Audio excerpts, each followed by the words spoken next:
Hello, welcome back to my channel. ഇന്ന് നമ്മൾ തയ്യാറാക്കാൻ പോകുന്ന സേമിയ വെച്ചിട്ടുള്ള ഒരു ദോശയാണ്. അതിന് നമ്മൾ 1 കപ്പ് സേമിയ എടുത്തു.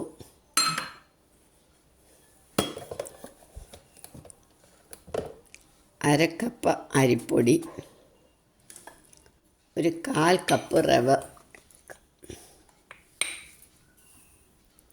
കപ്പ് റവ എടുത്തു. ഇതിനകത്തേക്ക് നമുക്ക് വെള്ളം ഒഴിക്കണം. നന്നായിട്ട് വെള്ളം വേണം.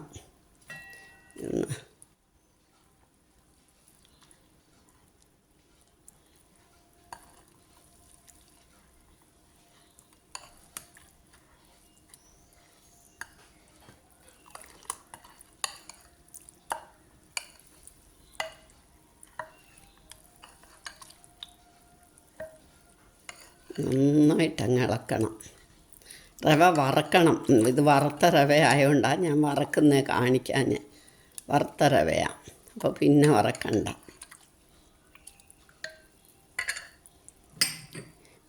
ഇതിനകത്തേക്ക് 1 ക്യാരറ്റ് ഒന്നി ഗ്രേറ്റ് ചെയ്യണം, അല്ലെ പൊടിയായിട്ടരിയണം.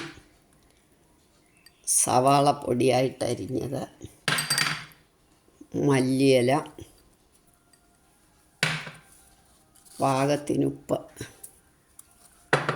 ഇനി വെള്ളം കുറച്ചുകൂടെ വേണം, കുറച്ചുകൂടെ വെള്ളം ഒഴിക്കാം. നല്ല വെള്ളമായിട്ടിരിക്കണം.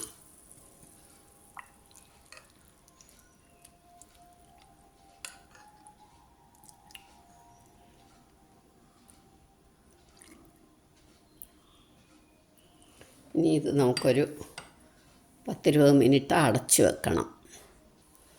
അടയ്ക്കുന്നതിന് മുമ്പ് പച്ചമുളക്, ഇഞ്ചി, കറിവേപ്പില അതും കൂടി ഇട്ടേക്കാം. ഇടയ്ക്കിടയ്ക്കൊന്ന് ഇളക്കുക. ഞാൻ ഈ സേമിയയും റവയൊക്കെ ഒന്ന് കുതിരണം. കുതിർന്നു തുടങ്ങി. ഒരു 10 മിനിറ്റ് അടച്ചു വെച്ചാലും മതി. നമുക്ക് ആ സമയം കൊണ്ട് ചട്നി ഉണ്ടാക്കണ്ടായോ, ഇതിന് അടച്ചു വെക്കാം. ഇനി നമുക്ക് ചട്നി റെഡിയാക്കാം. അതിന് വേണ്ടി ഒരു ചീനച്ചട്ടിയോ അടുപ്പേ വെക്കുക. ഒരു 1.5 ടേബിൾ സ്പൂൺ എണ്ണ ഒഴിച്ചു.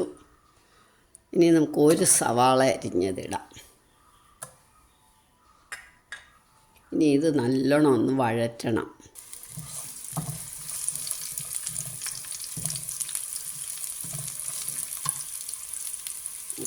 ഒരു തക്കാളിയും കൂടി ഇടാം. ഇത് നന്നായിട്ട് വഴറ്റണം.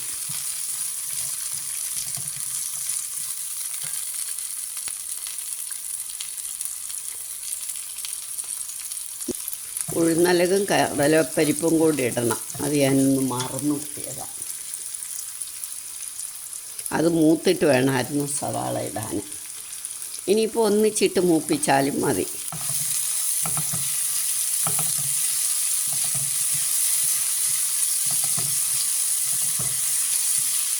ഒന്നിച്ചിട്ടങ്ങ് നന്നായിട്ട് മൂക്കണം. കടലപ്പരിപ്പും ഉഴുന്നുപരിപ്പും മൂക്കണം. ആ കൂട്ടത്തിൽ സവാളയും തക്കാളിയും വഴന്നോളും. ചുമന്ന് വരുന്നു. അപ്പോൾ നമുക്ക് ഒരു 6 മുളക് എടുക്കാം.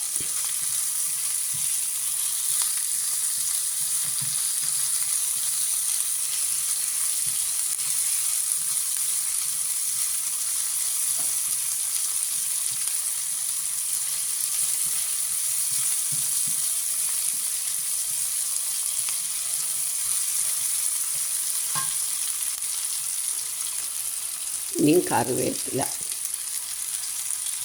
ഒരു കഷ്ണം ഇഞ്ചി,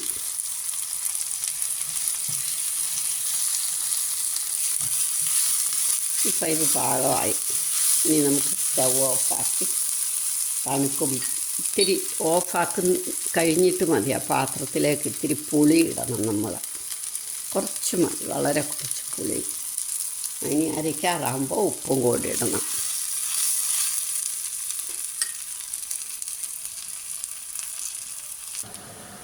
ആദ്യം വേണം കടലപ്പരിപ്പ് ഉഴുന്നുപരിപ്പ് ഇട്ടൊന്ന് മൂക്കുമ്പോൾ വേണം തക്കാളിയും സവാള ഇടാം. അത് ഞാൻ പറയാൻ മറന്നുപോയി. ഇനി ഇത് നമുക്ക് അരച്ചുകൊണ്ട് വരാം.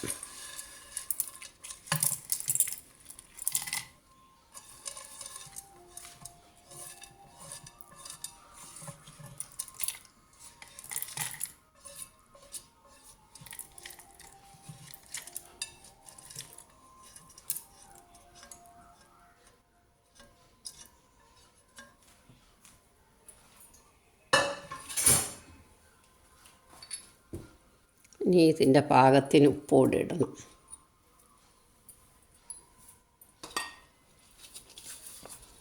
ഇനി ഇതരയ്ക്കാം. ഇനി നമുക്കിത് കടുക് വറക്കാം. വറക്കണം എന്നില്ല, വറുത്താലും കുഴപ്പമില്ല. ഒരു സ്വല്പം എണ്ണ ഒഴിച്ചിട്ട് കടുക് മാത്രം ഇട്ടാൽ മതി.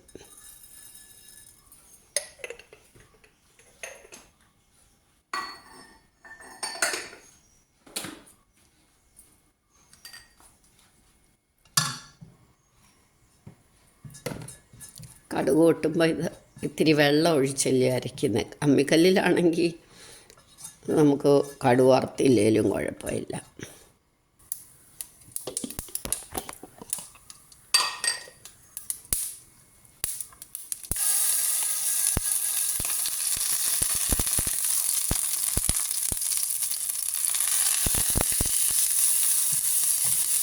മതി. ഇനി സ്റ്റൗ ഓഫാക്കാം.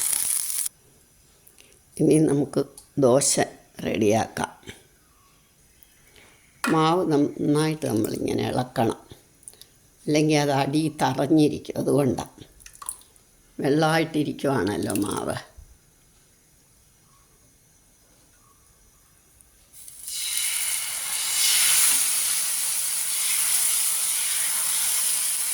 ഇത്തിരി കൂടെ വെള്ളം ഒഴിക്കാം നമുക്ക്. ഇനി നമുക്ക് ദോശയുടെ മേളിൽ ഒരിത്തിരി, ഞാൻ നെയ്യാ തൂന്ന്, ഏതെണ്ണ ആയാലും മതി, ഒരിത്തിരി ക്രിസ്പി ആയിട്ടിരിക്കും.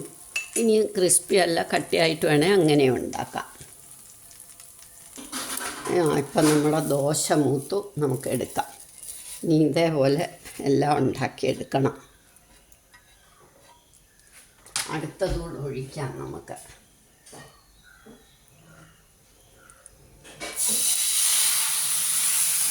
ഞാൻ കുറച്ചുകൂടെ വെള്ളം ഒഴിച്ചു.